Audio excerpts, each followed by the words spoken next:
Bismillahirrahmanirrahim. Assalamualaikum warahmatullahi wabarakatuh. Innal hamdalillah wassalatu wassalamu ala Rasulillah Sayyidina Muhammad abdillahi wa ala alihi washabbihi wa mawalah. Amma ba'du. Pada kesempatan kali ini saya akan membawakan kultum yang berjudul Macam-macam dosa besar. Setiap manusia pada dasarnya pasti pernah melakukan kesalahan dan dosa. Akan tetapi perlu diketahui bahwa dosa terbagi menjadi dua jenis, yaitu dosa besar dan dosa kecil. Saat seseorang melakukan dosa besar secara sengaja, maka ia harus bertaubat terlebih dahulu agar bisa diampuni oleh Allah Subhanahu wa taala. Karena itu, penting mengetahui apa saja yang tergolong dosa besar, sehingga kita akan lebih berhati-hati terhadap apa yang kita lakukan. Berikut ini adalah beberapa jenis dosa yang termasuk ke dalam dosa besar. 1. Syirik atau menyekutukan Allah. Dalam surat An-Nisa ayat 48 disebutkan bahwa Allah mengampuni dosa selain syirik. Artinya, syirik merupakan dosa yang serius. Bahkan dalam surat Al-Maidah ayat 72 disebutkan bahwa orang yang melakukan syirik haram masuk ke surga.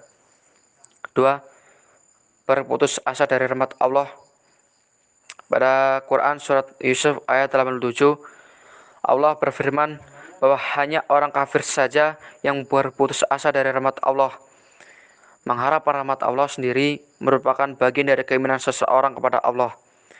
Saat seseorang berputus asa dari rahmat Allah, maka artinya ia ragu bahwa Allah akan menjaga dan menjawab doa hambanya. 3. Merasa aman dari ancaman Allah. Allah memang maha pengampun dan akan memaafkan setiap kesalahan hambanya. Akan tetapi, bukan berarti hal ini bisa menjadikan kita abai dan merasa aman dari ancaman Allah. Justru saat seseorang merasa aman dari ancaman Allah, maka ia termasuk ke dalam orang-orang yang merugi. 4. Durhaka kepada orang tua. Orang yang durhaka kepada orang tua disebut sebagai orang yang sombong dan celaka. Orang tua merupakan alasan mengapa seseorang bisa lahir ke dunia. Namun lebih dari itu, seseorang taat pada orang tua adalah karena ia taat kepada Allah dan sebagai bentuk mengikuti perintah Allah. 5. Membunuh. Seseorang yang mengambil nyawa orang lain, khususnya seseorang mukmin dengan sengaja, maka Allah mengancamnya dengan neraka jahanam.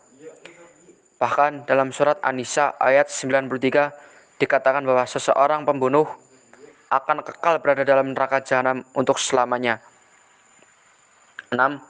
Menuduh wanita baik-baik melakukan zina. Islam sangat menghormati nama baik seseorang. Bahkan dalam surat An-Nur ayat 23, Allah berfirman bahwa orang yang menuduh perempuan baik-baik melakukan zina akan mendapatkan laknat. Bukan hanya di akhirat saja, tapi juga di dunia. Bahkan orang tersebut juga akan mendapatkan azab yang sangat besar. 7. Memakan riba. Riba bukan hanya merugikan orang-orang yang terlibat di dalamnya saja. Lebih dari itu, riba juga dapat merugikan banyak orang, bahkan orang-orang yang tidak berkaitan secara langsung. 8. Lari dari medan pertempuran. Saat seseorang muslim berada di medan pertempuran, maka haram baginya untuk mundur atau lari dari medan pertempuran, kecuali jika mundur tersebut merupakan bagian dari strategi perang atau bertujuan untuk menyusun siasat kembali. 9. Memakan harta anak yatim. Bukan hanya harta riba, Islam sangat melarang pemeluknya memakan setiap harta yang bukan merupakan haknya, termasuk harta anak yatim, baik yang berada di bawah asuhannya secara langsung ataupun tidak langsung. 10. Berbuat zina. Zina merupakan perbuatan keji yang besar dosanya. Hal ini karena akibat dari perzinahan tersebut bisa memberikan dampak yang luas, bahkan merusak tatanan sosial yang seharusnya tertata rapi. Jika dari zina tersebut menghasilkan anak, maka anak tersebut akan sulit diketahui nasabnya. Itulah beberapa dosa besar dalam Islam yang harus dihindari.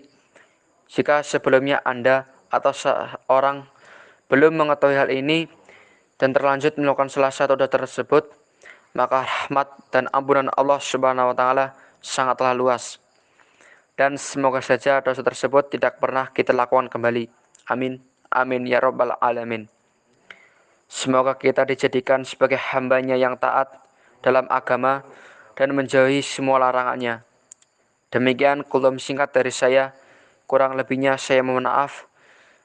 Terima kasih. Billahi taufik wal hidayah. Wassalamualaikum warahmatullahi wabarakatuh.